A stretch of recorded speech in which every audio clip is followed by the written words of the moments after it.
Dan hebatnya, Al-Quran yang diturunkan pada Nabi Muhammad, kalau bukan firman Allah, kalau tidak melekat dengan nilai keislaman, mustahil bisa bertahan sampai dengan melewati 15 abad sampai sekarang, tidak berkurang satu huruf pun di dalamnya. Tunjukkan pada saya, kitab mana di muka bumi ini, yang dilekatkan pada nama agama, agama apapun yang pernah ada di bumi sampai dengan sekarang, yang tidak mengalami perubahan, tidak ada revisi, kecuali hanya Al-Quran. Silakan Anda cek. Demi Allah saya katakan, sejak Al-Quran diturunkan pada Nabi Muhammad, 15 abad yang lalu, telah lewat lebih sampai dengan sekarang, tidak pernah berubah satu huruf pun, bahkan satu titik pun tidak pernah hilang darinya. Silakan cek dengan kepercayaan agama lain. Saya punya di rumah koleksi beberapa kitab yang dianggap suci oleh kepercayaan lain. Demi Allah saya katakan, sampai hari ini selalu ada penyesuaian, koreksi.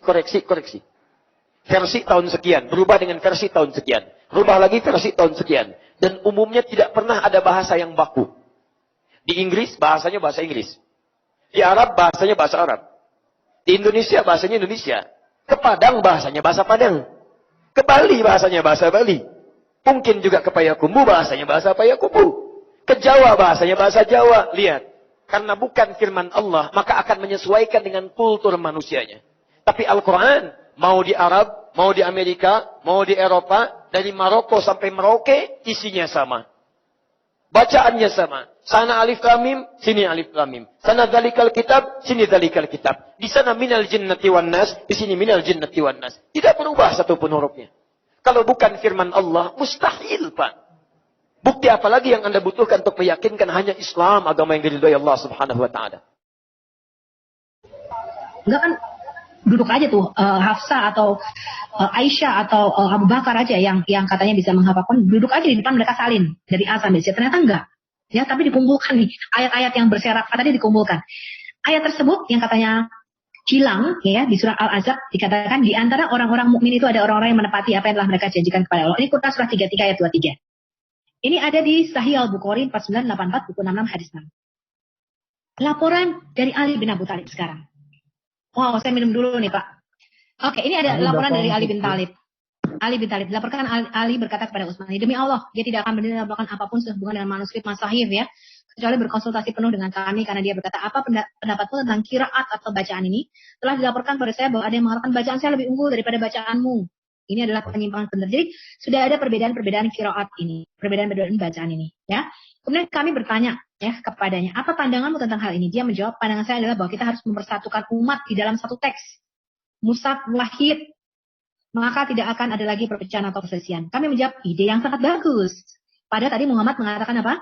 Kepada Jibril, aku mohon ampun dan belas kasihanmu, umatku tidak akan bisa melakukannya di dalam satu bacaan. Ya kan?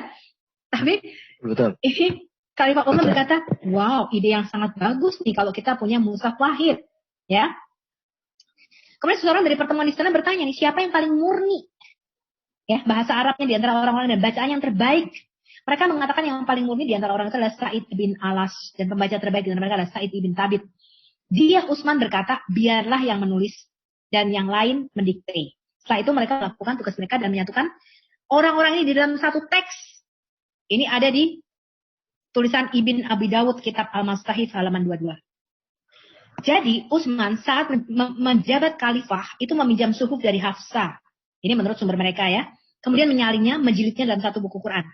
Utsman membuat beberapa kopi, ada yang 5, ada yang 9 dikatakan, dikirim ke beberapa daerah Islam, kemudian memerintahkan membakar semua salinan Quran lainnya. Ini ada di Bukhari, At-Tirmizi, Abu Bakar Al-Mazawi, Ibn Dawud, kitab Al-Masahif ini kalian harus punya ini kayaknya ya, Ibn Abu Dawud kitab Al-Masahif. Baihaqi, Abu Hilal Askari. Jadi kita lihat bahwa dari awal Quran tidak dihafal secara keseluruhan, melainkan terpisah-pisah. Jika tidak, maka tugas Said akan menjadi mudah. Dia hanya perlu memanggil 2-3 orang duduk di meja. Mereka membacakan hafalannya, lalu dia menulisnya. Ya, Said bahkan membandingkan tugas mengumpulkan Quran ini seperti memindahkan gunung. Memindahkan gunung dia bilang lebih mudah daripada mengumpulkan Quran. Tindakan Utsman membakar salinan Al-Quran ini tidak disetujui secara aklamasi oleh komunitas Muslim awal. Ya, jadi nggak pada senang nih sama tindakan Utsman membakar mushaf-mushaf lainnya ini. Abu Dawud di dalam kitab Al-Masahif dan Al-Tabari buku 1 bab 6 nomor 2952 mengatakan, Proses pembakaran terhadap salinan Quran yang ditulis oleh para saksi mata oleh Utsman ini tidaklah disetujui oleh komunitas muslim secara umum. Mereka menyatakan bahwa Utsman telah memusnahkan kitabnya Allah karena sesungguhnya Quran adalah dalam banyak bentuk dan Utsman telah memusnahkan semuanya kecuali satu. Lanjut. Laporan Umar bin Khattab. Dia dilaporkan sebagai contoh ya, Umar mencari ayat tertentu yang hanya diingat yang samar-samar. Namun dengan menyesal akhirnya Umar menemukan bahwa orang yang menghafal ayat tersebut telah terbunuh dalam perang Yamamah sehingga ayat tersebut hilang selamanya. Yang mati tadi cuma sedikit kan, 2 orang aja kan yang mati. Iya, tapi Umar berkata, ini ada ayat tertentu yang cuma dia tuh ingatnya samar-samar, tapi ternyata nggak ada yang hafal ayat ini. Ternyata yang hafal udah meninggal. Dia mengekspresikan rasa kehilangannya dengan mengucapkan innalillahi wa inna ilaihi raji'un. Lalu memerintahkan untuk mengumpulkan Al-Quran sehingga Umar adalah orang yang pertama yang mengumpulkan Al-Quran ke dalam mushaf. Ini adalah sumbernya Ibn Abi Dawud, Kitab Al-Masahif halaman 10, Suyuti Al-Itqan fi Ulum Al-Quran volume 1 halaman 204. Laporan Umar bin Khattab lainnya. Umar juga mengingat keberadaan ayat lain yang dikeluarkan dari Quran. Ini sumbernya Mabani, Suyuti, ya, Ibn Abi Syabah. Ya, dia mengungkapkan ekspresi yang digunakan adalah faqatnah, artinya kita kehilangan ayat tersebut. Wow, ada ayat yang hilang di sini. Ya, atau mungkin ada ayat yang hilang, termasuk di dalamnya ada ayat tentang kewajiban terhadap orang tua. Ayat tentang kewajiban terhadap orang tua hilang, Pak. Ini sumbernya adalah ayat yang penting ini kan. Tapi justru kewajiban hilang. kepada orang tua hilang ya. Nanti kita lihat. Betul. Sumbernya adalah Abdul Ar-Razak, Ahmad bin Hambal, ada volumenya di situ ya, Ibn Asyabah, Bukhari, Ibn Salamah, Suyuti, kasih. Saya sudah kasih sumber-sumbernya. Ayat tentang sumbernya Muhashibi, ya, Mabani, Suyuti. Menurut laporan Suyuti di dalam Al-Itqan dikisahkan bahwa Umar bertanya kepada Abdullah Rahman bin Auf, apakah mengingat ayat berikut? Berjuanglah seperti kalian berjuang untuk pertama kalinya. Klaim Umar, terutama tentang ayat pertama, ya, kewajiban terhadap orang tua, ini diperkuat oleh 3 orang lainnya yang memiliki otoritas di dalam Quran, yaitu Said bin Thabit, Abdullah bin Abbas, dan Ubay bin Ka'ab. Jadi ayat ini nggak ada nih, ya, kewajiban terhadap orang tua dan ayat jihad, ya, yang mengatakan berjuanglah seperti kalian berjuang untuk pertama kalinya. Ini sumbernya adalah Abdul Razak tadi ya, nah, Musahib tadi, kemudian Muhashibi, Suyuti. Contoh laporan lainnya dalam Suyuti Al-Itqan adalah Al-Tabrani melaporkan bahwa Umar bin Khattab berkata, Al-Quran itu terdiri dari 1.027.000 kata. Dwer. Sekarang Al-Quran tinggal berapa kata? 6.600 berapa tadi itu? 6.600-an lah. Ya itu ayat ya. Kata-katanya mungkin sekitar 320 something ya. 320 Oh iya, something. iya, betul. Al-Quran yang ada sekarang hanya tinggal sepertiganya atau 30%. Siapa yang makan? Kalau menurut laporan ini, ya, ini dicatat di dalam Suyuti Al-Itqan fi Ulum Al-Quran. Volume 3 halaman 84. Kemudian laporan Umar bin Khattab. Umar mengingat juga nih keberadaan ayat rajam yang hilang, Pak. Yang mushafnya ada di Aisyah ini. Ayat rajam dan ayat menyusui orang dewasa hilang. Sumbernya adalah Malik bin Anas, Muwatta, volume 2, halaman 824, Anas bin Hambal, Muhashibi, Bukhari, Muslim, Ibn Majah, At-Tirmizi, Abu Dawud, Ibn Qutaibah, Ibn Salamah, Bayaki. Dikutip dari, saya ambil salah satunya Bukhari, volume 8, hadis 817, halaman 539, 540, buku 82. Dan di antara yang dinyatakan oleh Allah adalah ayat-ayat tentang rajam. Dan kami telah menghafalkan dan mengerti ayat-ayat tersebut. Rasulullah melakukan merajam ini, begitu juga kami. Jadi mereka pada waktu itu melakukan hukum rajam. Ada ayatnya. Saya khawatir bahwa setelah waktu lama berlalu, seseorang akan berkata, demi Allah kami tidak menemukan ayat-ayat rajam di dalam kitabnya Allah. Ya, nanti boleh ngomong sama Fek Duran, apakah ada ayat rajam sekarang di dalam Quran? Duran? Ya, Bu Sofi. Ada kan? Ada ayat rajam? Tidak ada. Itu adanya di Tidak ada. Di surat Al-Ahzab, tapi surat Al-Ahzab ada 200 ayat yang hilang. Oke, nanti kita lihat lagi surat Al-Ahzab. Tapi Umar tidak dapat meyakinkan sahabat-sahabatnya untuk memasukkan ayat rajam ke dalam Quran, sebab tidak ada yang menyokong pendapatnya, sehingga persyaratan minimal kesaksian 2 orang tidak dapat dibuat. Kenapa teman-teman ayat rajam ini nggak ada yang mau? Karena mereka pikir kalau masuk, waduh kita bisa dirajam ini. Benar nggak? Kan nggak mungkin. Tidak ada dua orang yang hafal ayat ini kan. Dan mereka pikir, wah mendingan lupain aja deh. Kenapa? Kalau ayat ini masuk, wah hukum rajam bisa diberlakukan. Tapi ternyata walaupun ayatnya nggak ada, hukum rajam itu tetap diberlakukan secara praktek. Ya kan? Nah, Ya. ini sumbernya adalah Asyuti Al-Itqan fi Ulum Al-Quran volume 1 halaman 206. Namun beberapa sahabat Nabi kemudian mengingat keberadaan ayat rajam tersebut, termasuk Aisyah. Ini sumbernya adalah Ahmad bin Hambal, Suyuti Al-Itqan fi Ulum Al-Quran, Suyuti Al-Dur Al-Mansur volume 5 halaman 180. Ini mengutip perkataan Ubay bin Ka'ab dan Ikrimah. Menurut laporan Al-Suyuti dalam Al-Itqan, ayat rajam ini dilaporkan ada di dalam mushaf Ubay bin Ka'ab dan ditempatkan di surah 33. Bunyi ayat ini adalah, apabila seorang laki-laki dewasa dan seorang perempuan dewasa berzina, maka rajamlah keduanya. Itulah kepastian hukum dari Tuhan dan Tuhan Maha Kuasa lagi bijaksana. Ya, tadinya ada nih di surah Al-Azab. Ternyata sekarang nggak ada nih. Dari Laporan sekian Aisyah. juta ayat menjadi sekian ribu ayat kan Bu? Hanya sepertiga ya. Jadi gara-gara Oke. itu tuh. Tapi ada juga nih laporan dari Aisyah. Aisyah melaporkan bahwa ada satu lembaran yang berisi 2 ayat, termasuk ayat-ayat rajam, ditulis dalam lembaran yang disimpan di bawah tempat tidurnya. Sayang pada waktu pemakaman Nabi SAW, seekor binatang jinak, dacin, memakannya hingga musnah. Kita tidak tahu apakah ini domba ataukah burung ataukah serangga, binatang jinak ini. Disebutkan dalam bahasa Arab dacin, yang berarti hewan bisa seperti kambing, domba, atau unggas. Kemudian ada di Ibrahim bin Ishaq Al-Harbis, jadi bukan cuma satu ya. Kemudian di Samak Sari, Al-Kasar, Sulaim bin Kas, Al-Fadil, Abdul Al-Jalil Al-Kaswini, halaman 133. Peristiwa hilangnya ayat-ayat Al-Quran ini sangat disayangkan ya. Menggelikan, menyedihkan, dan membuktikan Allah SWT adalah pembohong. Tidak dapat memenuhi apa yang dia janjikan di ayat berikut. Quran surah 15 ayat 9. Al-Hijr ya. Sesungguhnya kamilah yang menurunkan Al-Quran. Dan sesungguhnya kami benar-benar memeliharanya. Peristiwa ini terjadi saat rumah sedang sibuk dengan pemakaman Nabi SAW. Ini sumbernya adalah Ahmad bin Hambal, volume 4, halaman 269. Sunan Ibn Majah, volume 1, halaman 629. Ibn Qutaibah, Tawil, halaman 3110. Syafi'i, Kitab Al-Ulum. Kitab Al-Umi, volume 5, halaman 23, volume 7, halaman 208. Laporan Ibn Majah. Menurut laporan dari Ibn Majah, menceritakan kepada Aisyah, menceritakan bahwa Aisyah berkata, ya, ayat Al-Rada'ah menyusui sebanyak 10 kali telah diturunkan oleh Allah SWT dan ditulis dalam mushaf di bawah kasurku. Tetapi manakala wafat Rasulullah dan kami sibuk dengan pemakamannya, maka ayat-ayat tersebut hilang. Satu contoh adalah laporan dari Suyuti dalam Al-Itqan. Sebagai berikut, Aisyah menyatakan, Aisyah ngomong begini ya. Surah Al-Azab, ya surah 33 ayat 56, pada masa Nabi adalah lebih panjang, yaitu dibaca wa ala alladina yushalluna asuh al-wal.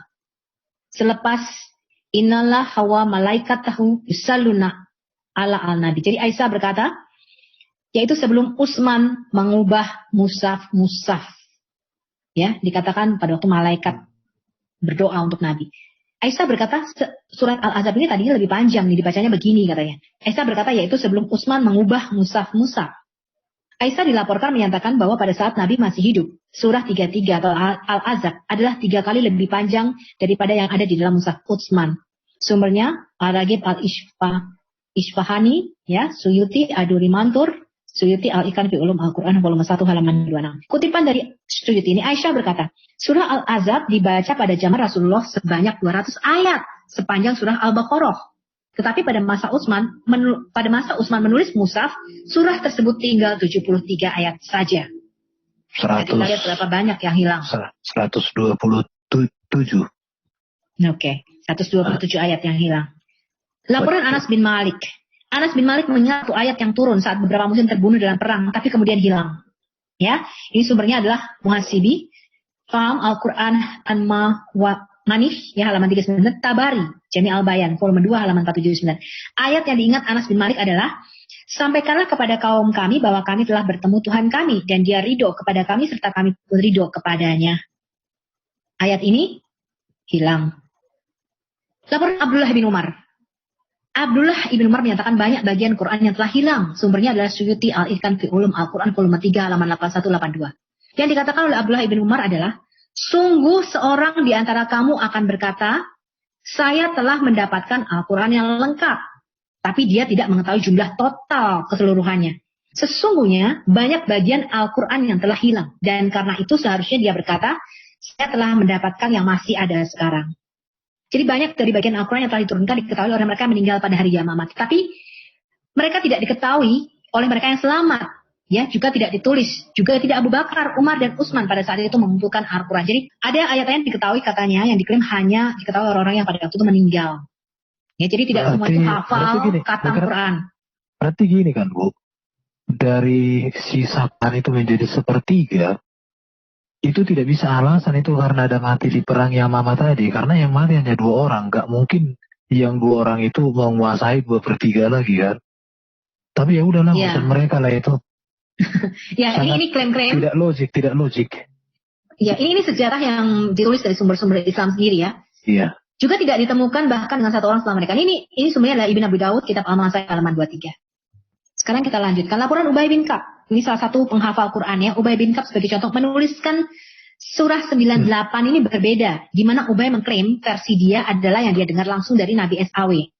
Menurut Arthur Jeffrey di dalam Materials, ayat yang dimaksud ini berbunyi, sesungguhnya agama di sisi Allah adalah Al-Hanifiyah, bukan Yahudi dan bukan pula Nasrani. Maka barang siapa yang berbuat baik tidak akan diingkari jerih payahnya. Di Al-Quran yang sekarang ini, agama yang di sisi Allah yang diridhoi adalah apa? Islam ya? Iya. Berarti ini ada perbedaan ayat nih dengan mushafnya Ubay bin Ka'ab. Perbedaan surah, Quran surah Ali Imran 3 ayat 19. Mushaf bin Mas'ud juga mencatat, Inna dinna indallalil hanifiyah. Ya, berbeda dengan Razam Utsman sekarang. Inna dinna indallalil Islam. Itu sumbernya adalah Al-Masahib Ibn Abu Dawud. Ya, kitab yang sama. Ubay juga berpendapat bahwa surah 33 Al-Ahzab seharusnya lebih panjang. Di mana yang dia yakin ingat adalah ayat-ayat rajam yang tidak tertulis di dalam mushaf Utsman. Ya, sumbernya Anda bisa lihat di situ sendiri. Ya.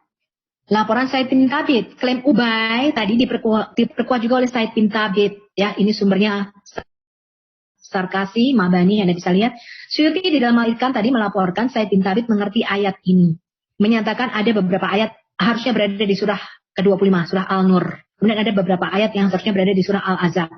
Nah, dikatakan Said ibn Thabit dan Said bin Alas sedang menuliskan mushaf. Dan saat mereka sampai pada ayat ini, Said berkata, aku mendengar Rasulullah berkata, lelaki dewasa dan perempuan dewasa yang berzinah, rajamlah mereka sebagai hukuman. Umar kemudian berkata, ketika ayat diturunkan, aku menemui Rasulullah dan berkata, akankah aku tulis ayat ini? Tetapi Rasulullah terlihat ragu-ragu. Nah, kemudian ada 2 surah pendek yang dikenal dengan surah Al-Hafd dan surah Al-Qal tercatat di dalam mushaf Ubay. Ini nggak ada di dalam Quran yang sekarang ini. Ya, ini sumbernya Anda bisa lihat sendiri di situ. Ya, ini sumber-sumbernya ya. Suyuti Al-Itqan fi Ulum Al-Quran. Volume sekian, halaman sekian-sekian. Ini kutipan dari Suyuti ini. Ada 2 surah yang bernama surah Al-Qal dan surah Al-Hafd.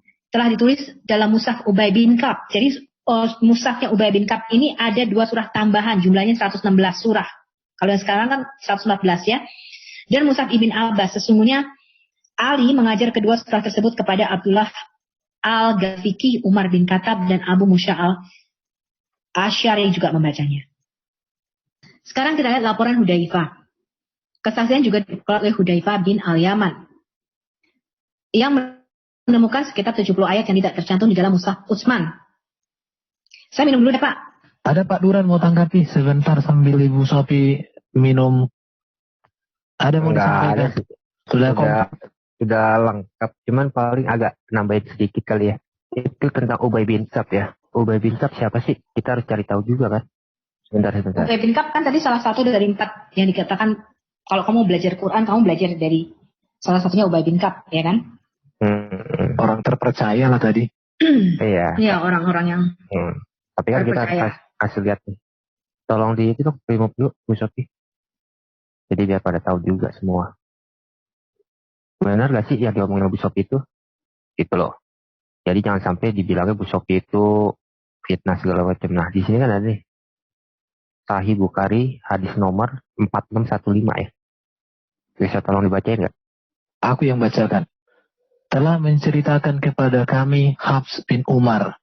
Telah menceritakan kepada kami Syubah dari Amru, dari Ibrahim, dari Masruq.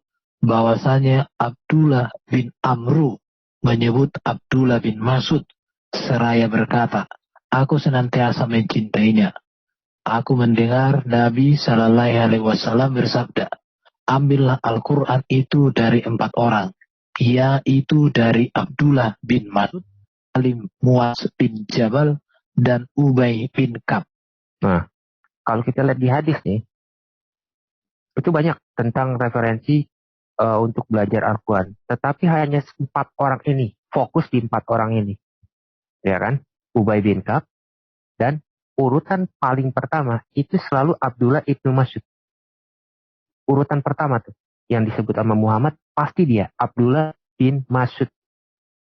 Nah, ternyata waktu pengumpulan Quran, Abdullah pun tidak setuju nih, Abdullah bin Mas'ud. Dia ada konflik nih. Maka itu dia pernah bilang sama orang-orang Irak waktu itu, hai orang Irak, simpan musab-musabmu jangan sampai dikasih ke Said bin Sabit. Oke, aku ada slide-nya tuh. Itu dari Tirmizi bukan? Tirmizi bukan? Kita lihat aja nih, aku nggak hafal semuanya. Saya remove dulu ya. Oke, ini laporan yang lainnya ya. Ini saya rasa kita lewatin aja. Nah, ini adalah dua surah yang ada di Ibn Mas'ud punya mushaf ya, Duran, yang nggak ada di Quran yang sekarang. Ini isinya nih. Ini saya jabarkan surah Al-Kahf, surah Al-Hafd. Bacanya apa itu? Al-Hafd atau Al-Hafd? Itu doa kunut. Bacanya apa? Al-Hafd. Itu orang Islam sekarang juga masih melafalkan doa itu, tapi tidak ada di dalam Quran sekarang. Karena surat itu sudah tidak ada, hilang. Tapi pembacaannya masih dilakukan. Ini kan bingung. Itu yang disebut dengan doa kunut. Nah, ya. Jadi kedua surah ini tercatat, ya, selain tercatat di dalam mushafnya Ubay bin Ka'ab, juga tercatat di dalam mushafnya Ibn Abbas dan Abu Musa al-Asari. Saya udah share ya, ditampilin bisa kok. Tampilin aja Bu Sofi. Ya, anyway, kita lanjut aja dulu ya. Jadi ini tadi kita lihat ada ayat-ayat yang hilang, ya, ini juga ada ayat-ayat yang dikisahkan yang nggak ada, ya. Tapi saya lanjut lagi dulu, yang penting-penting aja nih. Ya, ini ada ayat tentang anak Adam yang juga hilang, yang nggak ada di Quran yang sekarang ini. Ini ada loh sumber-sumbernya ya, dikutip juga di Sahih Muslim nomor 2285 ya. Ibn Abbas melaporkan Rasulullah berkata, jika anak Adam memiliki timbunan kekayaan, dia akan mencari yang berikutnya dan dia tidak akan merasa kenyang kecuali dengan debu. Ayat ini nggak ada ya. Nah, sekarang nih ada ayat lagi yang tidak ada di dalam mushafnya Utsman. Ya, ini adalah laporan dari Maslama bin Mukalat al-Ansari menyebutkan 2 ayat yang nggak ada. Ayat yang dimaksud ini adalah 1, sesungguhnya orang-orang yang beriman dan berhijrah serta berjuang di jalannya Allah dengan harta dan jiwa mereka, maka bergembiralah kamu karena sesungguhnya kamu adalah orang-orang yang beruntung. 2, dan orang-orang yang memberi tempat kediaman dan membantu serta berperang bersama mereka melawan kaum yang dikutuk Tuhan, maka tak satu jiwa pun yang mengetahui apa yang disimpankan untuk mereka dari berbagai hal yang menyenangkan pandangan mata sebagai balasan terhadap apa yang mereka lakukan. Kemudian dan Aisyah melengkapi dengan ayat yang ketiga. Ya, ini ada di sumber-sumbernya. Jadi ada ayat-ayat ini nggak ada nih. Ibn Mas'ud tidak memasukkan surah yang sekarang ini ada di yang mereka klaim sebagai Mushaf Utsmani ya, surah 1, Al-Fatihah, kemudian Al-Falaq dan Anas ya, surah 113 dan surah 114 itu tidak ada. Tidak ada di dalam Mushafnya Ibn Mas'ud. Karena menurut Ibn Mas'ud ini adalah doa ya. Menurut laporan Suyuti, Ibn Mas'ud menolak memasukkan surah 1, 113 dan 114 karena surah-surah tersebut adalah doa-doa dan mantra untuk mengusir setan.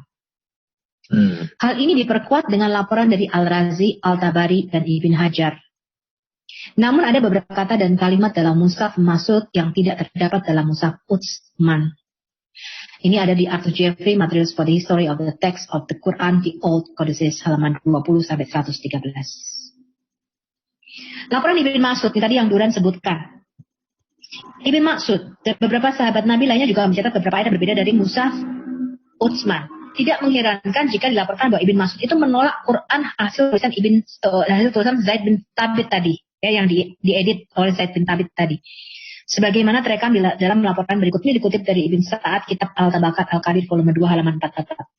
Orang-orang yang telah berdosa dengan berbohong tentang bacaan Quran, aku memilih untuk membaca Quran menurut apa yang aku terima dari Rasulullah, daripada menurut apa yang ditulis oleh Zaid bin Thabit. Tadi Duran mengatakan ini ada ketidaksepakatan antara Ibn Mas'ud sama Zaid bin Thabit ya. Demi Allah katanya, kata Ibn Mas'ud. Aku telah menghafal lebih dari 70 surah langsung dari mulut Rasulullah di saat Zaid bin Thabit masih kriwil-kriwil katanya, masih anak kecil katanya. Ini terjadi ketidaksepakatan di dalam kodeks atau kanonisasi Quran ya pada masa Utsman pada waktu itu. Laporan Abu Amr. Namun yang paling ironis adalah kesalahan mushaf ternyata diketahui juga oleh Utsman. Laporannya adalah sebagai berikut. Ini adalah Biographical Dictionary Ibn Khalikan halaman 401. Abu Amr menyatakan bahwa dia mendengar kisah ini dari Qatada As-Sadusi. Ketika mushaf Utsman ditulis dan diserahkan kepada Utsman bin Affan, dia berkata, ada kesalahan-kesalahan bahasa di dalam mushaf, tetapi biarkan orang-orang Arab di padang pasir memperbaikinya dengan pengucapan mereka. Laporan Qusaymah bin Thabit. Qusaymah bin Thabit berkata, saya melihat, ya, Anda telah melewatkan 2 ayat dan belum menulisnya. Mereka berkata, yang mana? Dia menjawab, aku mendapatkannya secara langsung dari utusan Allah, surah 9 ayat 128. Sungguh telah datang kepada kalian, wahai kaum mukminin, seorang rasul dari kaum kalian sendiri yang merasa berat atas dirinya dengan apa yang kalian alami berupa keburukan dan kesulitan. Amat antusias terhadap keimanan kalian dan kebaikan kalian. Dan dia kepada kaum muslimin banyak kasih dan sayang. Sampai akhir surah. Utsman berkata, saya bersaksi bahwa ayat-ayat ini dari Allah. Ya, ini dicatat dalam kitab Ibn Abi Dawud, kitab Al-Masahif, halaman 11. Oke, ini dikutip dari Merenungkan Sejarah Al-Quran. Kita renungkan dulu ya. Ibn Mas'ud bukanlah seorang diri yang tidak menyatakan Al-Fatihah sebagai bagian dari Al-Quran. Sahabat lain yang menganggap surah ini penting, surah penting ini bukan bagian dari Al-Quran adalah Ali bin Abu Thalib. Ya, juga tidak memasukkan surah 13, 34, 66, dan 96. Hal ini memancing perdebatan di kalangan para ulama. Apakah Al-Fatihah merupakan bagian dari Al-Quran atau hanya merupakan kata pengantar saja yang esensinya bukanlah bagian dari kitab suci. Nah, ini adalah salah satu juru tulis Muhammad yang akhirnya murtad. Namanya adalah Abdullah ibn Sarah. Salah satu juru tulis Muhammad adalah Abdullah ibn Sarah atau Abdullah bin Abu Sarah. Suatu kali Rasulullah telah mendikte 14 tentang penciptaan manusia. Di akhir ayat ke-14, Ibnu Abi Sarah itu takjub ya, hingga tercetuslah kata-kata Fatabarrokalahu ahsanul khaliqin. Terpujilah Allah pencipta yang terbaik dari semua pencipta. So blessed be God, the best of creators. Maha suci Allah, pencipta yang paling baik.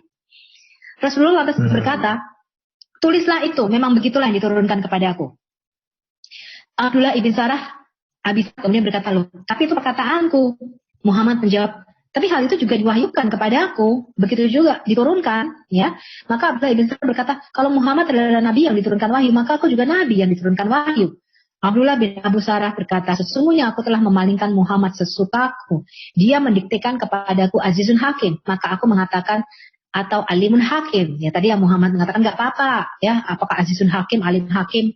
Ya, maka dia katakan, ya, semuanya benar. Jadi, Abdullah ibn Sarah ini malah main-main ya. Suruh didiktekan Azizun Hakim, dia nulisnya Alimun Hakim. Ya. Nah, apapun yang aku katakan, maka dia mengatakan, tulislah. Memang seperti itu yang diturunkan.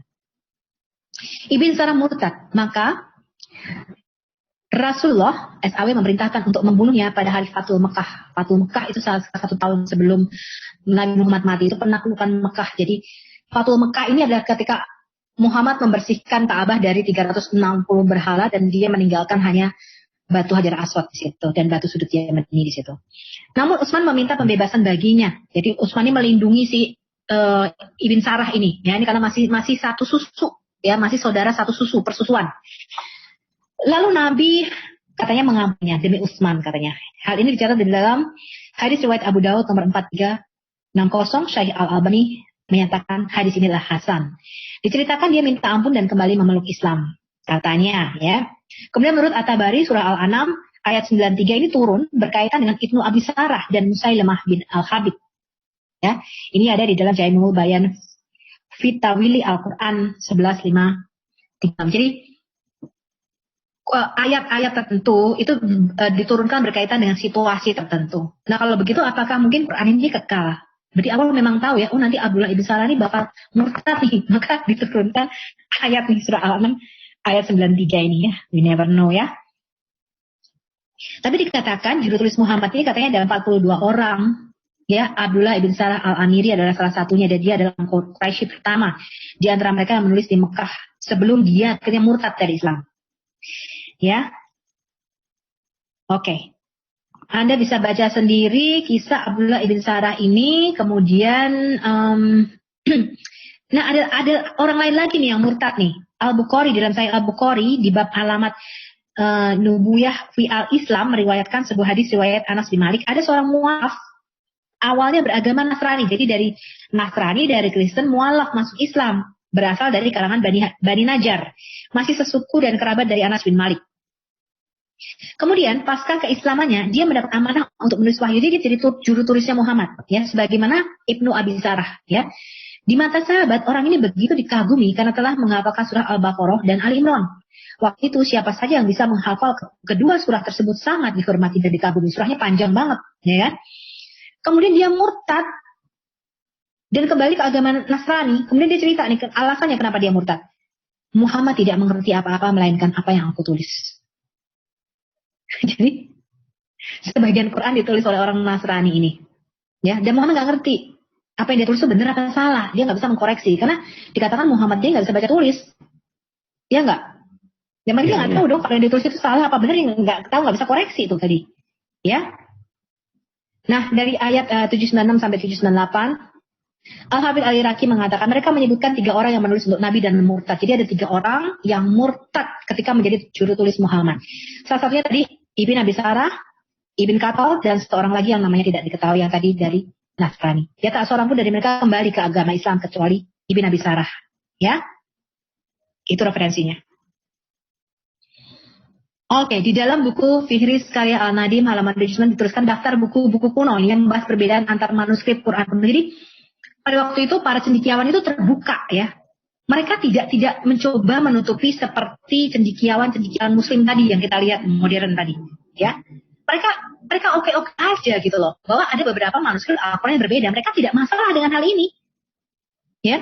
Nah, berapa buku yang mencatat mengenai perbedaan manuskrip Quran? Ini antara lain adalah perbedaan antar manuskrip penduduk Madinah, Kufah, dan Basrah menurut Al-Kisai. Kalaf, buku tentang perbedaan manuskrip.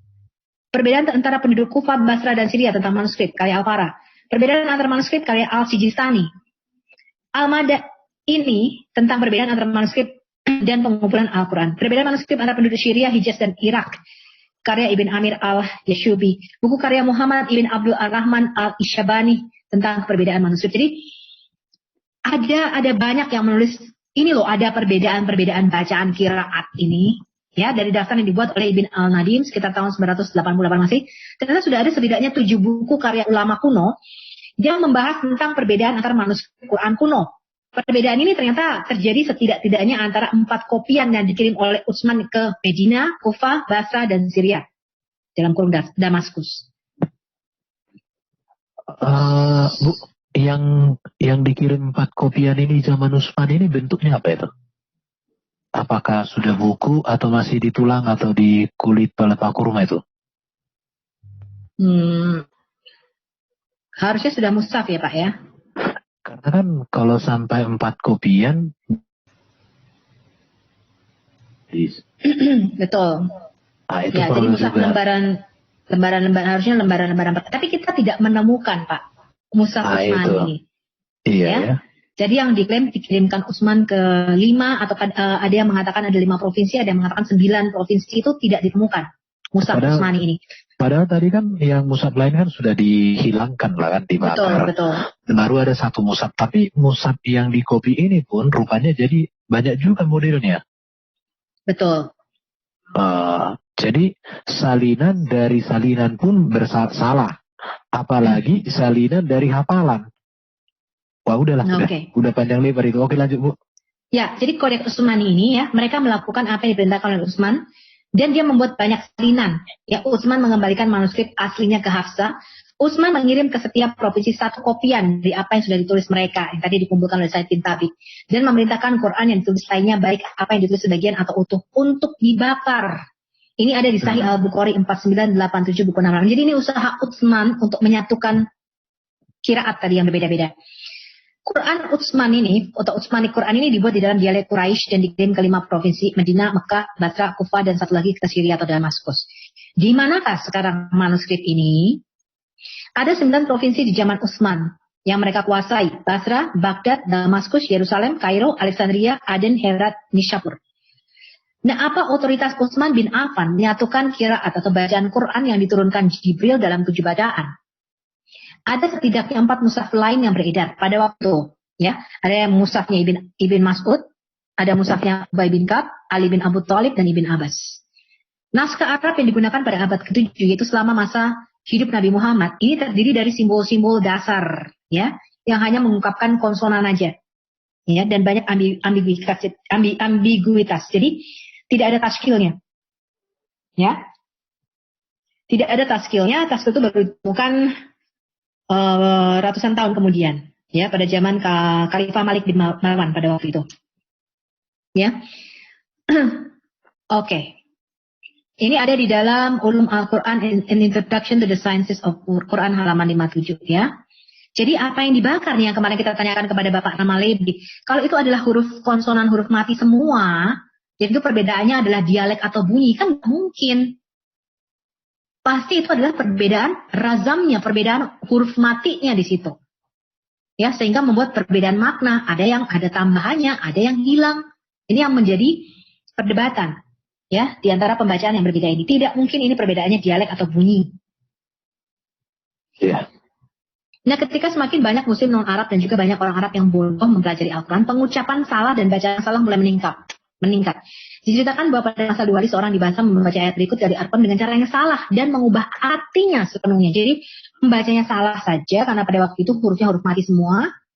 Ini bisa mengubah arti nih. Makanya ketika Alkitab kita, ya, kitab Taurat terutama ditulis, itu mereka bukan hanya menyalin karena hurufnya Ibrani sama, ya, huruf mati semua. Ya, pada waktu itu hurufnya huruf mati semua. Tahun 600-an baru ada nikut, baru ada tanda-tanda bacanya. Itu ketika mereka menyalin, mereka itu selalu membacanya. Jadi sambil berkata-kata supaya nggak salah nih. Ya, misalnya Bereshit, ya, tidak dibaca Barashit.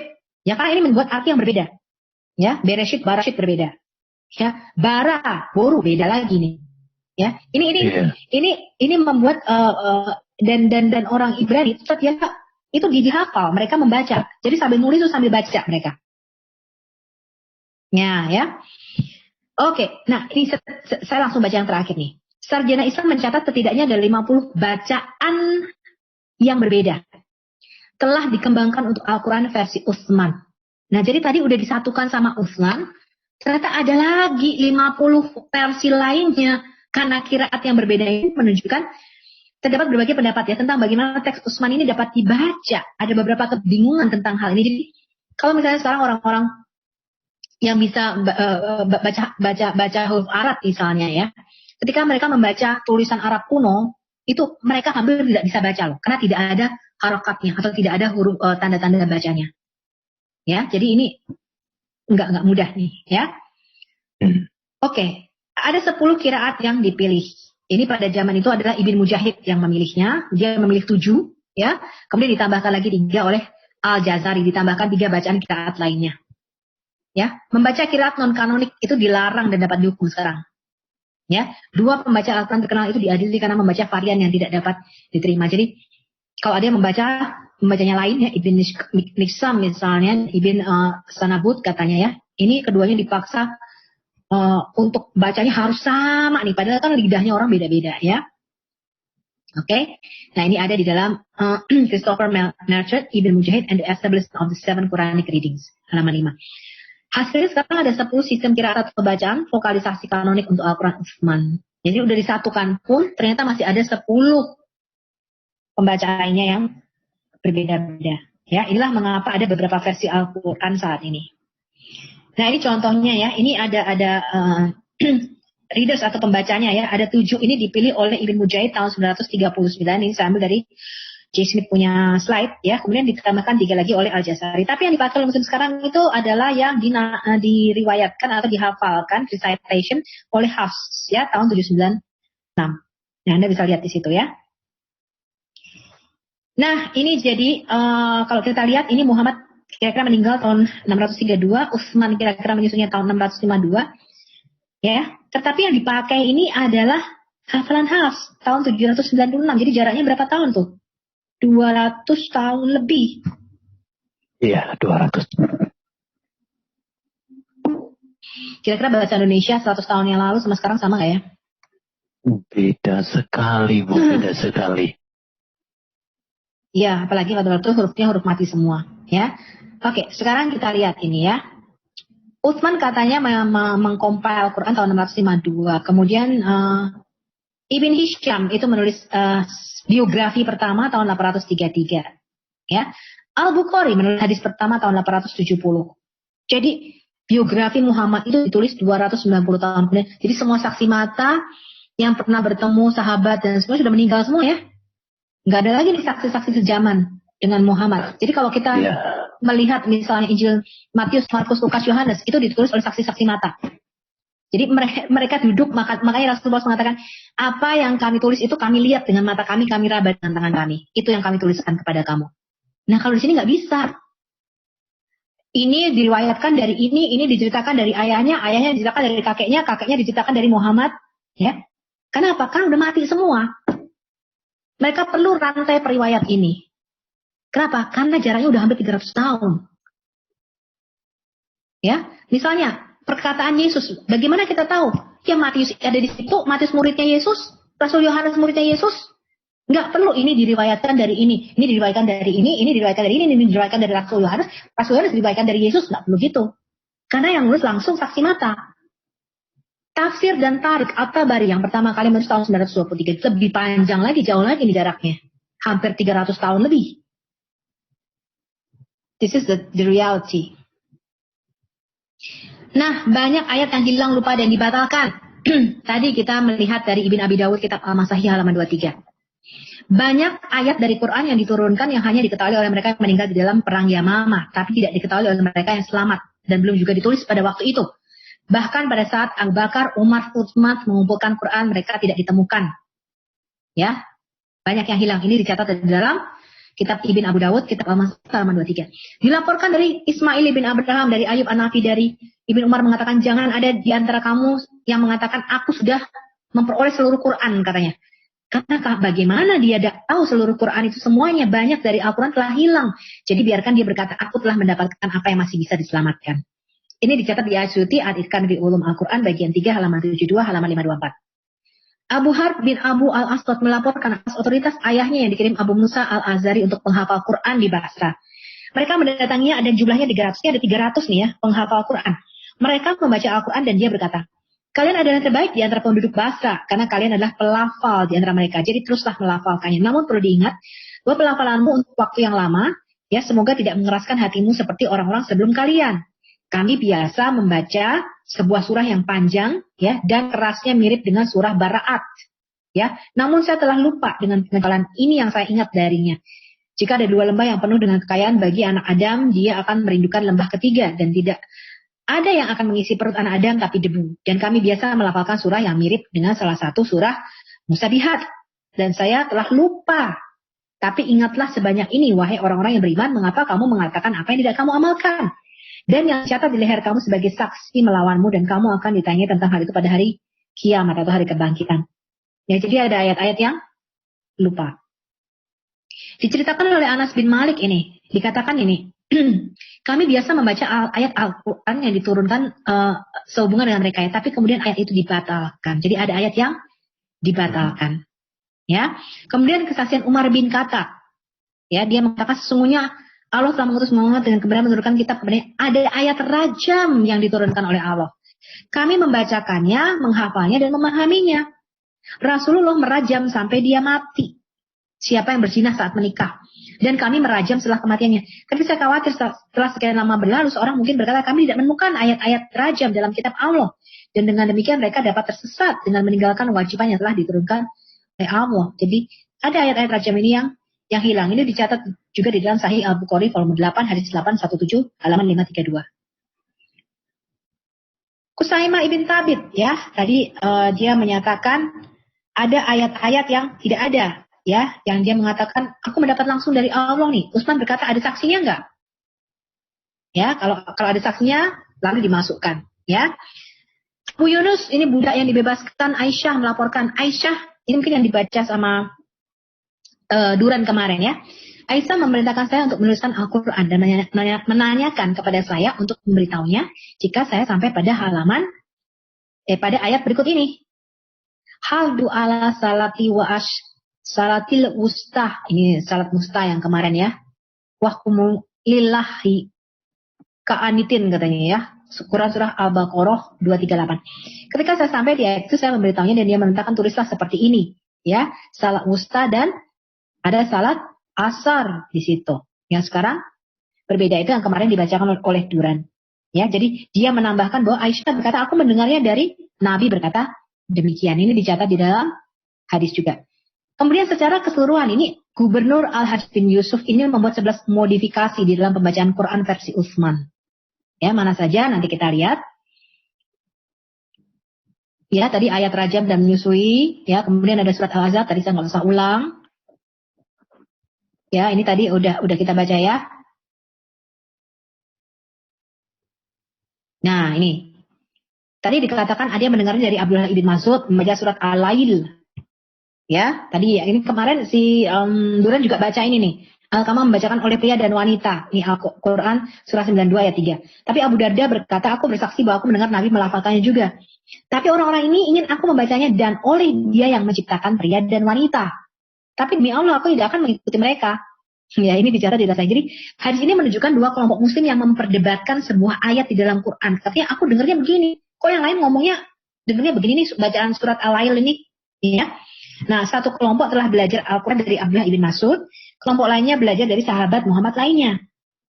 Jadi, seperti yang kita lihat, perbedaannya bukanlah pada dialek, tapi adalah pada kata dan maknanya di sini. Ya, ini kita garis bawahi. Oke, tadi surah Al-Ahzab, tadi ada yang hilang, ya, Aisyah meriwayatkan pada zaman Nabi ada 200, surah Al-Ahzab ini sepanjang surah Al-Baqarah, tapi sekarang tinggal 73 ayat. Ya. Nah, sekarang Utsman ini tidak berhasil menyatukan bacaan Quran. Katanya itu dibakar semuanya, disatukan.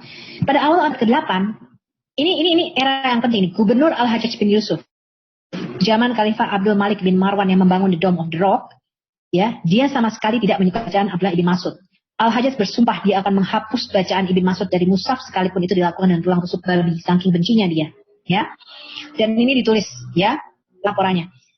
Nah, sekarang kita lihat, ini adalah kodifikasi Quran ketiga oleh Gubernur Al-Hajjaj bin Yusuf. Kitab Al-Musahif dari Ibn Abu Dawud.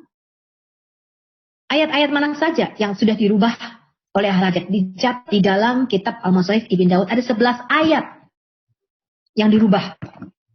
Ya, Al-Baqarah 2 ayat 259, Al-Maidah ya surah 5 ayat 48, surat Yunus ayat 22, surat Yusuf ayat 45, Mukminun ya, ayat 85, 89.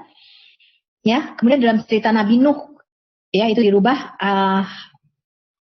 Quran surah 26 ayat 116. Surat Nuh, ya, surah 26 ayat 167, Al-Sukruf, ayat 32, ya, surah 47 ayat 15, Al-Hadid, ya, surah 57 ayat 7, dan surah 81 ayat 24. Ini tercatat di dalam sumber-sumber Islam sendiri bahwa Gubernur Al-Hajjaj mengubah 11. Ini bahkan dikatakan dia menambahkan hampir 1000 alif. Ya, jadi dia menambahkan 1000 alif di dalam mushaf yang tadinya sudah dikanonisasi oleh Utsman. Ya, proyek editorial yang kedua di bawah Khalifah Abdul Malik bin Marwan, ini dia memerintahkan Al-Hajjaj bin Yusuf untuk memperbaiki teks Quran. Ya. Dia menetapkan kanon standar untuk urutan ayat dan surah. Dia memperkenalkan huruf hidup dan tanda titik, tashkil dan harakatnya untuk pertama kalinya. Ya, teks yang baru ini disebut Kodeks Umayyah. Ini dikirim lagi salinannya ke Mesir, Syria, Medina, Mekah, Kufah, dan Basra. Tadi setelah Utsman menyatukan bacaan, ternyata masih ada bacaan yang berbeda-beda. Diedit lagi oleh Gubernur Al-Hajjaj bin Yusuf. Disalin ulang lagi yang disebut Kodeks Umayyah. Salinannya ini dikirim lagi nih ke Mesir, Syria, Medina, Kufah, dan Basra. Oke, sekarang ini dicatat di dalam laporan-laporan Islam. Bagaimana laporan di luar Islam? Ya, laporan dari Abdul Al-Masih Al-Kindi dan Abraham dari Dias. Dia mengatakan lalu mengenai masalah Al-Hajjaj bin Yusuf, di mana dia mengumpulkan setiap salinan terakhir dan menghapus banyak hal dari teks itu. Dan naskah menurut susunan yang disukai Al-Hajjaj dalam 6 salinan masahif. Jadi dikatakan disalin 6, ya, yang satu dikirim ke Mesir, yang lain ke Syria, yang lain ke Medina, yang lain ke Mekah, yang lain ke Kufah, yang lain ke Basra. Jadi laporan atau kesaksian dari Abdul Al-Masih Al-Kindi ini sesuai ya dengan apa yang dicatat di dalam kitab Ibn Abi Dawud. Al-Kindi berkata kepada Muslim, semua yang saya katakan, Al-Kindi berkata, ini aku nggak ngarang-ngarang sendiri loh. Semua yang saya katakan ini berasal dari otoritas pemimpinmu sendiri. Dan perkataan Al-Kindi ini dikonfirmasi oleh sumber Islam sendiri bahwa Al-Hajjaj membuat beberapa masahif dan mengirimnya kepada para pemimpin kota itu. Dan bahwa dia mengubah huruf atau menghapus beberapa bacaan dan memperkenalkan tanda baca atau huruf hidup. Al-Hajjaj memusnahkan baik naskah yang dipakai untuk umum maupun yang disimpan pribadi. Hal ini menimbulkan kemarahan terutama keluarga Utsman. Ibn Sabah yang menjaga tradisi ditelusuri kembali sampai Mufri bin Tabit yang merupakan Maila dari Maslama bin Abdul Al-Malik Muslis melaporkan langsung dari ayahnya Tabit yang merupakan penjaga di istana Al-Hajjaj. Dia mencatat kemarahan dari keluarga Utsman ya kepada naskah baru Medina yang direvisi ulang. Ya, jadi udah di kodeks, udah disusun dikarenakan oleh Utsman, ternyata diedit lagi oleh Al-Hajjaj bin Yusuf. Disebut Kodeks Umayyah. Nah, Gubernur Mesir dikatakan juga menolak Kodeks Umayyah Al-Hajjaj ini.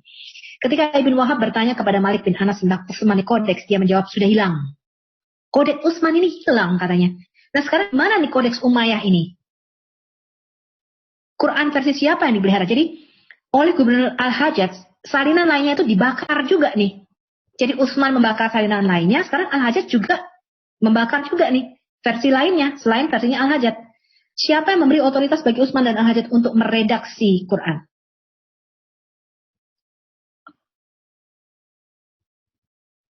Oke. Ini tadi adalah kitab-kitab yang mencatat perbedaan Quran. Ya. Tadi saya sudah bacakan ini, saya nggak perlu bacakan ulang. Ya, tadi urutannya beda-beda. Ya, saya juga nggak usah bacakan ulang.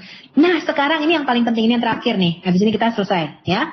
Ini adalah kodifikasi Quran keempat di Al-Azhar Cairo University. Kanonisasi Quran keempat di Al-Azhar Cairo, Mesir.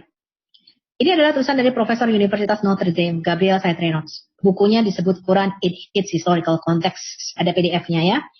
Variasi bacaan memberikan kekacauan yang cukup bagi pemerintah Mesir untuk mencoba menghapus semua kecuali satu versi. Jadi kemarin kita mendengar dari Munim Siri yang mengatakan ya, jadi Kairo ini merupakan pusat Islam pada waktu itu, orang kalau belajar Islam di situ. Kemudian orang banyak datang membawa versi Qurannya masing-masing, kok banyak jadi beda-beda lagi. Jadi udah disatukan oleh Utsman, dikirim ke 5 kota tadi, diedit semuanya dibakar lagi sama Al-Hajjaj, disalin ulang, diredaksi lagi, dikirim lagi ke 5 kota lagi. Ternyata masih aja ada versi bacaan yang berbeda-beda, padahal sudah dihapuskan. Kemudian pada tahun 1924, komite yang ditunjuk pemerintah Kairo ini memilih salah satu dari bacaan yang diterima, versi Hafs dari Ashim. Ini berasal dari tahun 745 Masehi. Tadi yang kita sudah lihat. Versi Hafs dari Ashim ini digunakan di seluruh sistem pendidikan agama Mesir. Terjemahan ini segera diadopsi di seluruh dunia. Sejumlah besar bacaan yang bersaing ini kemudian dihancurkan dengan menenggelamkannya di sungai Nil. Jadi kalau tadi dibakar, yang lainnya nggak sama, sekarang ditenggelamkan di sungai Nil yang nggak sama. Jadi Mushaf Kairo itu tidak disusun dari naskah kuno manapun, melainkan diklaim dari murni hafalan. Jadi bukan disusun dari Kodeks Umayyah tadi. Enggak. Mana yang paling populer pada waktu itu bacaannya. Ya, sedangkan Al-Quran yang dicetak, yang digunakan secara luas oleh umat Islam di seluruh dunia termasuk di Indonesia, kemudian dikembangkan menjadi versi standar. Ini disebut dengan edisi Mesir atau juga dikenal dengan edisi Royal Cairo 1924 atau edisi Raja Fuad. Sebab edisi cetakan ini diperkenalkan di bawah kekuasaan Raja Fuad dan di bawah pengawasan Universitas Al-Azhar. Edisi ini didasarkan pada qiraat atau bacaan hafalan Hafs dan pertama kali dicetak di Kairo 1924. Kenapa begitu lama sampai 1985? Karena tadi mesinnya yang nemuin orang kafir. Dan mereka tidak mau Quran ini dicetak oleh mesinnya orang kafir. Ya. Nah, bagaimana sih Quran versi Hafs ini dipilih? 1994, Departemen Pendidikan Kairo mempunyai masalah dengan teks standar. Mahasiswanya bertanya, ini kok ada 30 bacaan Quran yang beredar pada waktu itu? Ya, kemudian mereka meminta Muhammad bin Ali Al-Husaini Al-Haddad untuk memilih satu bacaan saja. Lalu mereka memilih versi Hafs ini. Ya. Nah, sekarang saya langsung nih ya. Kita bandingkan sejarah kanonisasi Alkitab dengan Quran. Muslim tidak mempunyai manuskrip Utsman dan Kodeks Umayyah ini.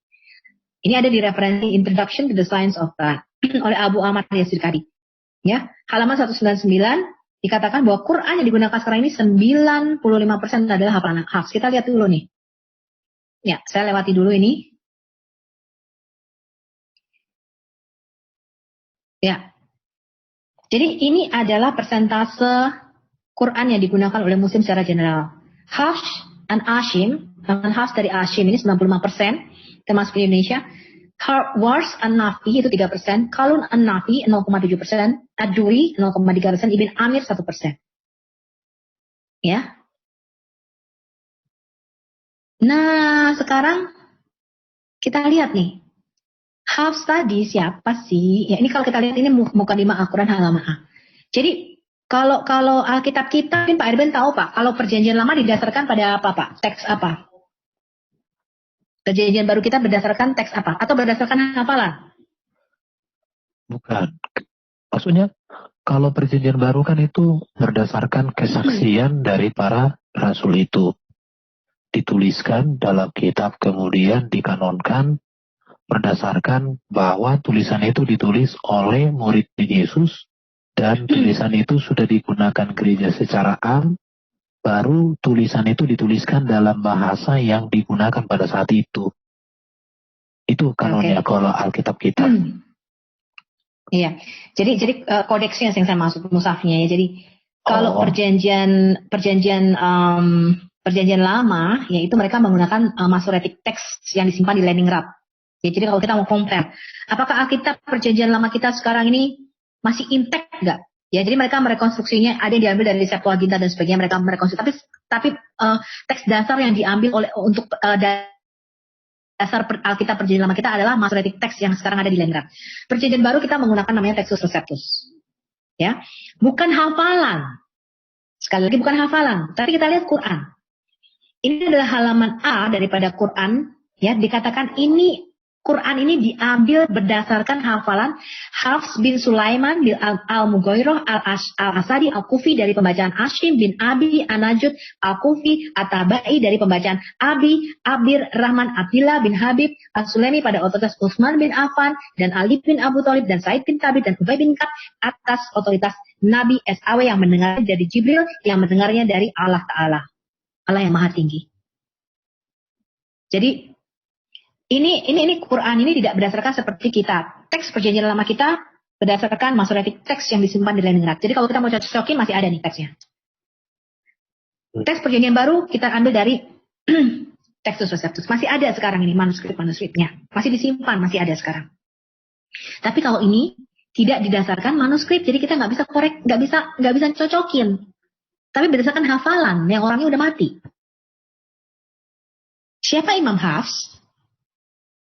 Ya, siapa Imam Hafs? Ini kita perlu bahas atau kita skip Pak?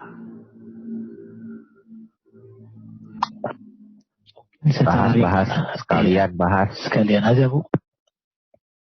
Siapa sih Imam Hafs ini yang hafalannya dipakai 95% umat Muslim? Kita akan melihat rantai periwayat sanad hafalannya versi Hafs ya.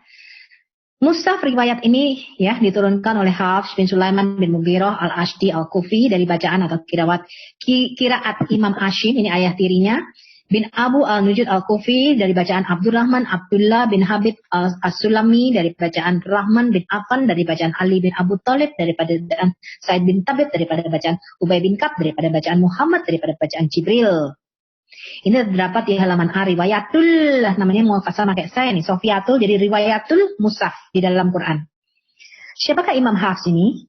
Abu Umar Hafs bin Sulaiman bin Al-Mughirah bin Al-Bazar Al-Asadi Al-Kufi. Dikenal sebagai Hafs bin Sulaiman Al-Kufi, hidup tahun 796, seorang ulama di bidang qiraat Al-Quran. Dia merupakan perawi qiraat dari Asim Al-Kufi. Ini orang Irak.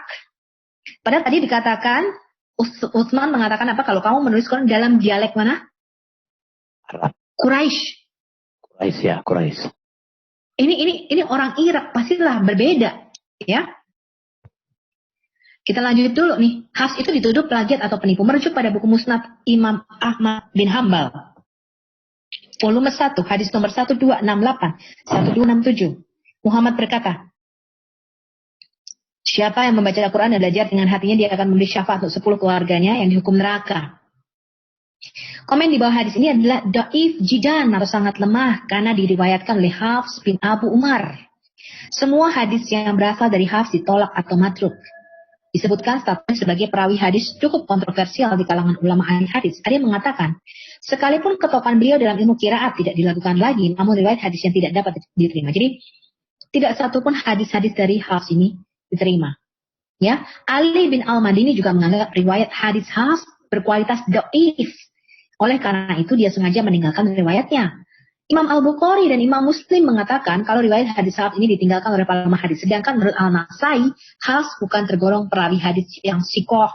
Bahkan dia tidak menulis riwayat hadis yang telah dia dapat. Adapun menurut Ibn Hibban, Hafs merupakan perawi yang pernah memarfukan hadis mursal dan terbalik dalam menyampaikan sanad hadis. Bisa Laporan, gitu ya? ya ini gitu? ditulis sama mereka. Laporan Hafs, ya ini yang hafalannya dipakai nih ya, Quran yang sekarang dipakai. Dari Abdullah ibn Imam Ahmad berkata, aku mendengar ayahku berkata, Hafs ibn Sulaiman, Abu Umar Al-Qari ditinggalkan di dalam hadis matruk al-hadis. Sekali Ibn Muhammad Al-Baghdadi berkata hadisnya tidak tertulis dan semua hadisnya adalah manakir. Hadis mungkar adalah dari seorang perawi yang lemah dan itu juga bertentangan dengan hadis otentik. Abu Rahman Ibn Yusuf Karas berkata, dia adalah pemohong. Hadisnya ditinggalkan. Dia biasa mengarang hadis. Abu Hatim Ibn Hibban berkata, dia biasa mencampur rantai transmisi dan biasa menyatakan marfu. Beberapa laporan mursal. Dan dia biasa mengambil dari buku-buku orang dan menulisnya dan menceritakannya tanpa mendengarkan untuk mereka. Ibn Adi berkata, As-Saji memberitahu saya bahwa Ahmad Ibn Muhammad Al-Baghdadi memberitahu saya, dia berkata, saya mendengar Yahya Ibn Ma'in berkata, Hafs Ibn Sulaiman dan Abu Bakar Ibn Ayas adalah orang yang paling berpengetahuan di qiraah dari Hashim, dan Hafs lebih baik dalam qiraah daripada Abu Bakar. Dan Abu Bakar adalah saduk, dan Hafs adalah pemohong. Oke. Tadi kita sudah melihat sarjana sunnah yang dihormati, Al-Hafidh Jalaluddin atau Al-Suyuti, sarjana Mesir ini tahun 1451-1505 menulis, Umar berkata di Syakifah bahwa Al-Quran memiliki 1.027.000 huruf. Tafsir Al-Itqan oleh Al-Suyuti ya, halaman 88. Al-Quran saat ini memiliki 323.000 huruf. Jadi hilang 70%-nya. Menurut penelitian Umar, Al-Quran seharusnya memiliki kurang lebih 90 bagian. Ya, ini Jalaluddin As-Suyuti ini menulis tafsir juga ya, Al-Jalalain. Hadis terkuat dan paling otentik tentang Al-Quran ini mengalami semacam tahrif atau distorsi atau penyimpangan adalah hadis yang diriwayatkan dalam Al-Kafi. Ya, ini mereka tidak menerima ini karena biasanya ini katanya Syiah katanya ya. Inilah hadisnya. Abu Abdullah berkata Al-Quran yang dibawa Jibril kepada Muhammad memiliki 17.000 ayat. Nah, ini adalah sumber-sumber Syiah yang melaporkan. Jadi sama ya, baik Syiah maupun Sunni melaporkan banyak sekali ayat yang hilang. Dan yang hilang ini bukan sedikit. Jadi kalau kita melihat manuskrip teks Alkitab, Pak Erben, Alkitab kita itu kelebihan sekitar 110%. Jadi ada 10% itu yang tidak termasuk di dalam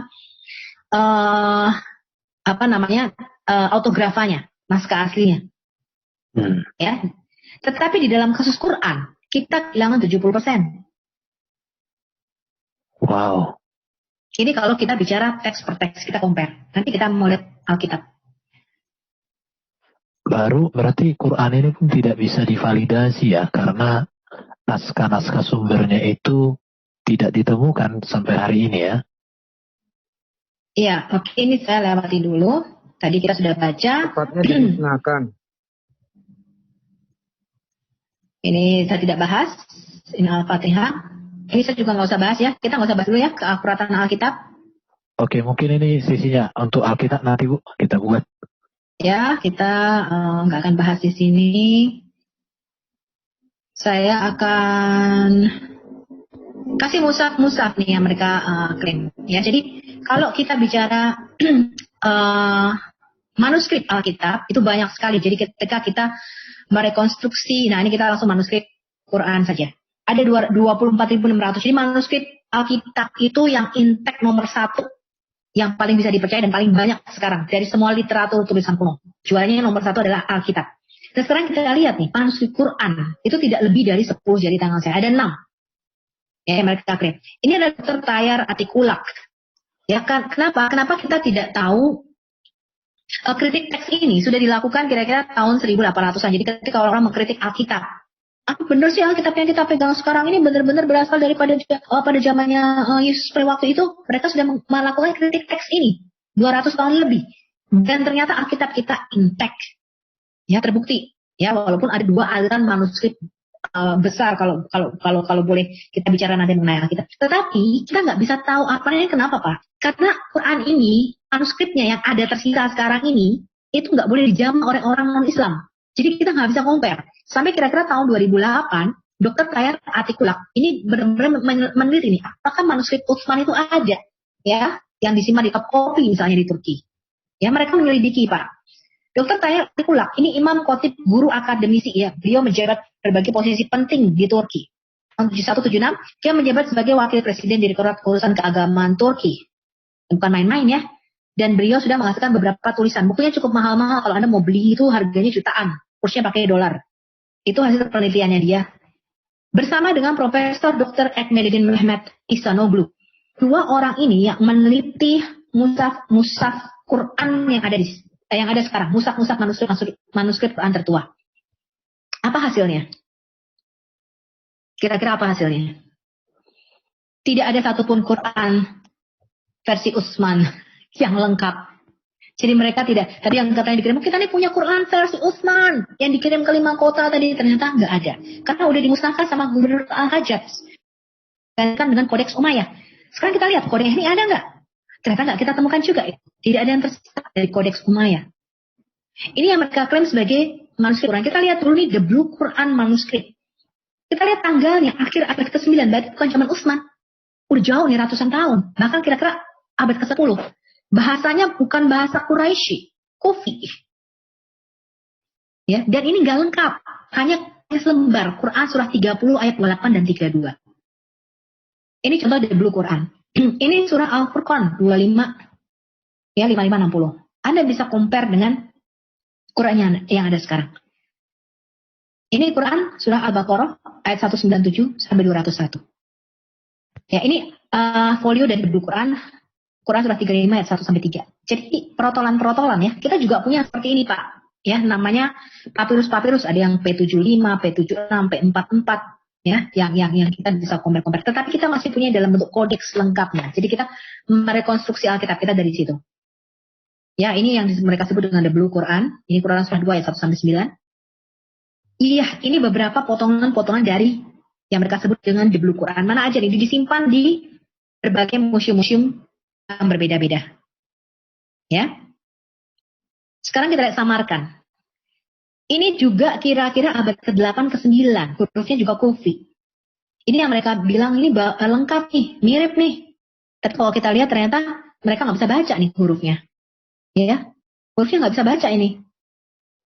Ya, sekarang ini disimpan di masjid di perpustakaan masjid Telyashayak. Ya, di Tashkent, Uzbekistan.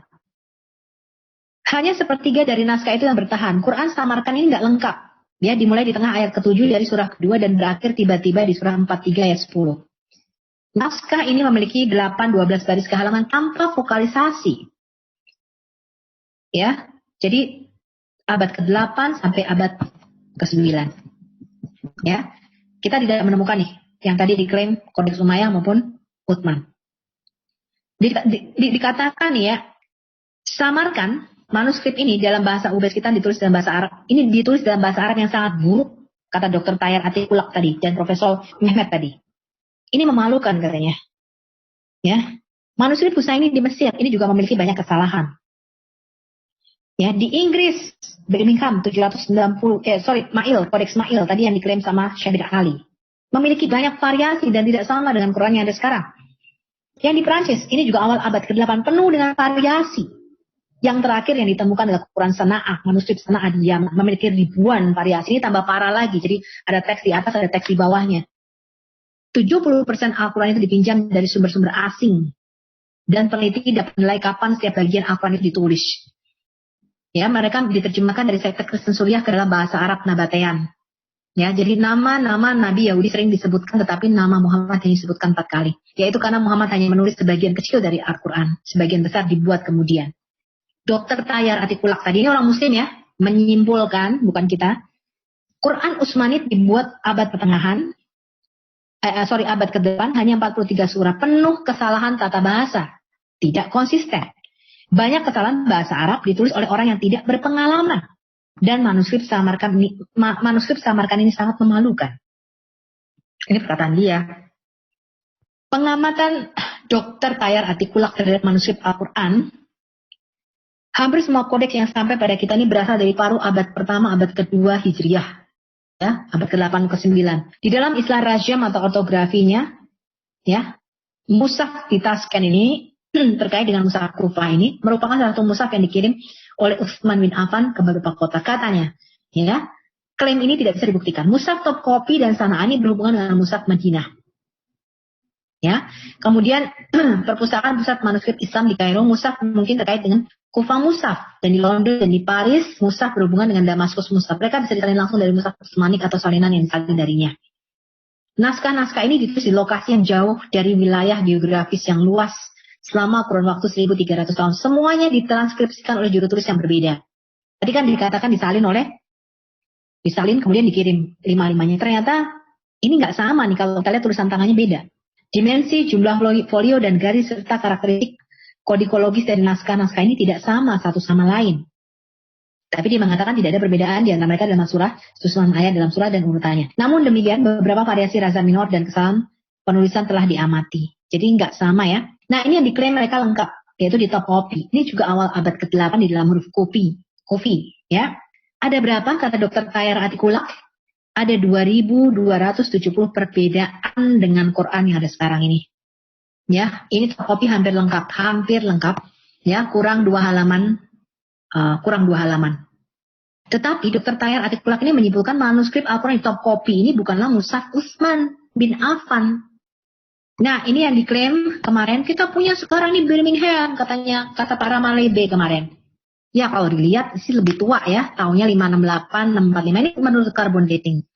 Huruf Arab Hijazi, tetapi cuma berisi satu lembar, 2 halaman, berisi ayat 17-31 dari surah 18, sedangkan lembaran lainnya 8 ayat, terakhir ayat 91-98 dari surah 19. Dan 40 ayat pertama surah Toha atau surah 20. Ya, ini yang mereka klaim Birmingham.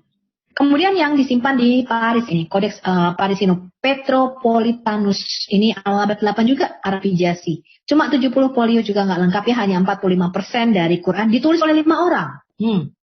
Teksnya diawetkan ya, mencakup Quran surah 2 ayat 275 sampai Quran surah 72 ayat 2.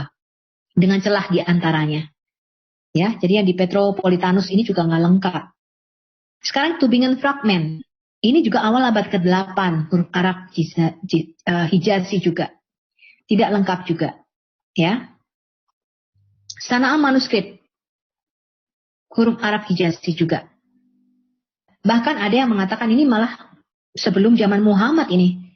Ya, jadi kalau diurut-urut tahun 500, Muhammad lahir kan kira-kira 570. Ini justru 550. Antara 20 sampai 40 tahun sebelum Muhammad lahir, ini Quran sudah ada. Quran versi Sana'ah ini. Paling akhir calon penulisannya 671. Nah, ini juga nggak lengkap. Ya, ini juga nggak lengkap dan justru aneh karena ini justru sebelum Muhammad lahir ini. Bu Sophie. Saya rasa udah cukup ya. Birmingham nggak tuh Bu Sophie? Ada tadi udah Birmingham. Kembali ke Birmingham. Coba diperhatiin deh. Birmingham itu karbon date-nya itu 568. Muhammad lahir 570. Terus karbon date terakhir itu 645. Sedangkan kita tahu Utsman membakar semua. Baik naskah yang ada di Hafsah maupun fragmen maupun dari tulang belulang. Utsman itu berkuasa pada tahun 644. Ada keganjilan nggak di dalam ini nih manuskrip Birmingham? Karena Muhammad lahir kan 570. Karbon datingnya itu kan 568. 2 tahun sebelum Muhammad lahir. Terus kalau kita urut, itu Muhammad usia 40. Berarti 570 ditambah 610 kan? Nah 610. Mulai turun wahyu sampai 632. Muhammad meninggal kan legasinya kan sudah tidak ada tuh. sudah dibakar semua kan sama Utsman di tahun 644. Semua legasi daripada mushaf-mushaf Quran kan dibakar. Jadi hanya berapa persen untuk kemungkinan manuskrip Birmingham ini sama dengan Qurannya mushaf Utsman? Kemungkinannya sangat kecil. Maksud aku dari sini juga bisa kita tarik. Kalau diikuti mereka, Quran itu ditulis di pelepah kurma, di ini. Sementara ini, kertasnya ini, sudah lebih tua dari Nabi. Berarti tidak bisa diterima dong. Karena ini kan 568, sudah ada berani manuskrip kayak gini. Tapi di tahun 632 dan seterusnya itu malah ditulis di kulit binatang, di pelaka ini kan tidak logik lah menurut saya. Itu juga. Maka itu, ya ini sih baru teori ya. Ada teori yang mengatakan bahwa sebenarnya tuh Islam itu ngambil kitab-kitab lain, compile sama dia, digabung, udah dijadiin gitu loh, dijadiin kitab suci. Itu teori ya. Saya nggak berani apa istilahnya bilang itu benar. Itu hanya teori aja sih. Oke. Karena kalau kita lihat dari manuskrip yang ada, itu kan ganjil semua nih. Karena dari karbon date yang tadi yang Bu Sophie kasih kan juga ada yang 150 sekian something. Saya fokusnya di Birmingham. Kalau Birmingham sih sudah dipastikan kalau memang benar Birmingham benar, berarti hadis salah. Hadis ngaco. Karena kalau kita bermain dengan fakta ilmiah kan seharusnya karbon date kan ini probabilitasnya tinggi loh, 95% loh. Kemungkinan itunya kan, jarak waktunya itu. Tapi kalau kita hitung cermat secara jarak waktu, itu nggak mungkin karena hanya 1 tahun di masa Utsman validasinya gitu. Hanya 1 tahun nih. Utsman itu 644, sedangkan carbon dating itu terakhir itu 645. Gitu loh. Aku Dan ini hanya mencakup sama Bro Duran yang mengenai tadi, yang berbicara tadi, bisa aja ini surat salinan dari kitab-kitab lain.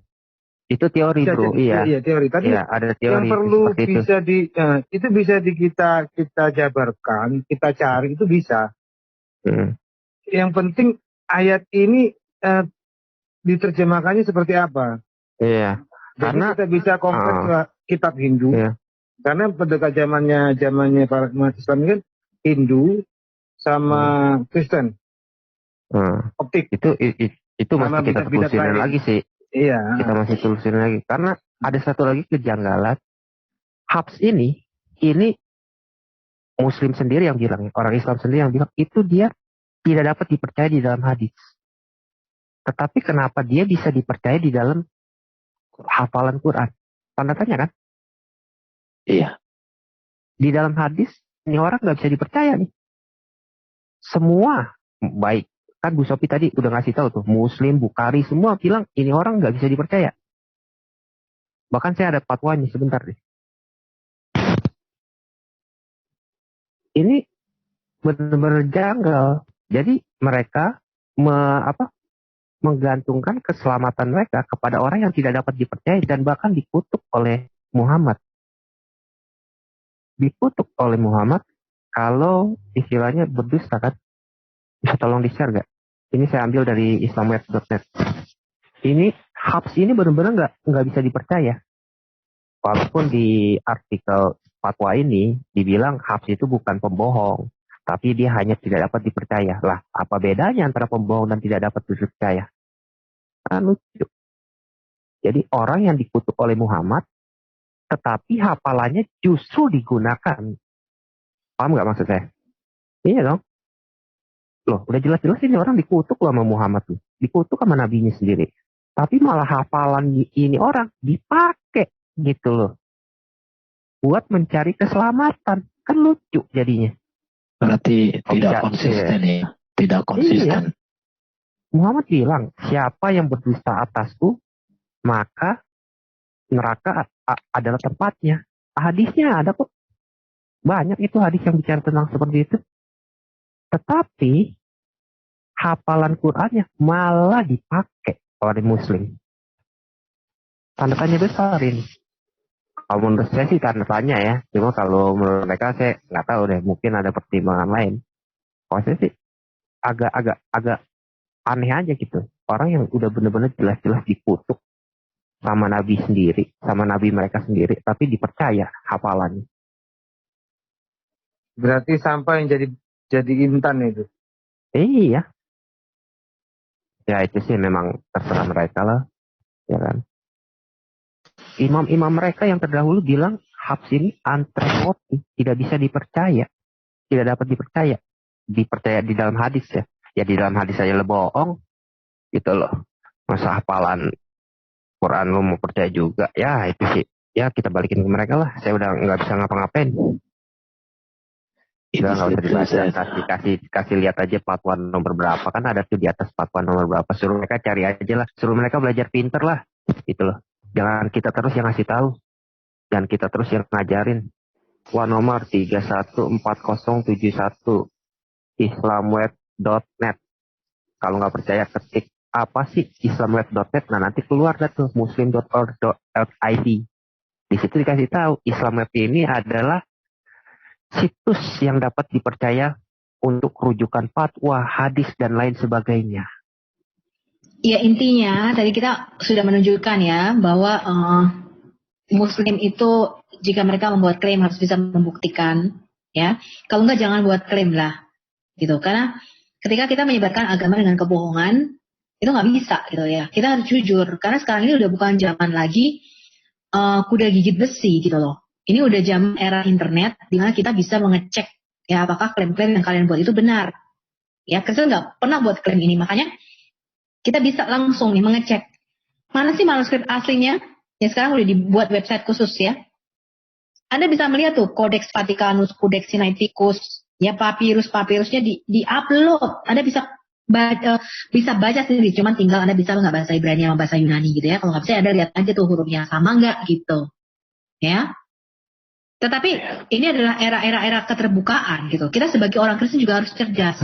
Ya kita mengakui ada variasi di dalam teks Alkitab betul, tapi kita tahu di mana variasi dan kita tidak mengklaim gitu loh. Kita tidak mengklaim Alkitab yang diturunkan ini sama dari zaman ini, bahkan Torah Samaria ya dan Torah yang dipegang oleh orang Yahudi sekarang aja berbeda.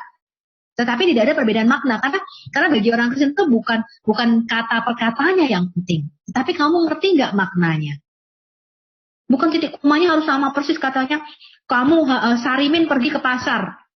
Terus nanti kalau Sarimin pergi ke pasar naik sepeda. Wah ini berubah makna nih, nggak boleh nih. Mana yang benar? Nggak begitu. Intinya adalah Sarimin pergi ke pasar gitu loh. Jadi kita tidak pernah mengklaim. Ya mungkin yang satu mengatakan Sarimin pergi ke pasar. Yang satu lagi melengkapi. Sarimin pergi ke pasar naik sepeda. Yang satu lagi mengatakan Sarimin pergi ke pasar naik sepeda beli salak. So bisa saja ketiga-tiganya benar dan kita nggak mengingkari. Intinya adalah si Sarimin pergi ke pasar gitu loh. Kita nggak mempermasalahkan hal itu. Jadi kita masih tahu teks original aslinya di autografanya. Itu yang paling penting. Ya, maka tadi nah ini menjadi berbeda konsepnya karena Muslim itu mengklaim ini Quran ini diturunkan dari Allah, didiktekan. Orang Kristen tidak pernah mengklaim ya kitab Taurat ini didiktekan, walaupun tadi ada Yahudi yang mengatakan kitab Taurat ini ditulis oleh Hashem katanya. Entah apa itu maksudnya ditulis oleh Hashem, apa didiktekan, saya nggak tahu. Tetapi tidaklah demikian, kita harus jujur. Bahkan ini ada perbedaan antara Torah Samaria dengan Torah yang dipegang Yahudi sekarang ini. Ada itu perbedaan teks ini masih bisa kita lihat, masih bisa kita compare. Ketika membuat klaim misalnya Mekah dibangun di zaman Abraham, itu nggak bisa dibuktikan, kita tidak menemukan bukti-bukti arkeologinya.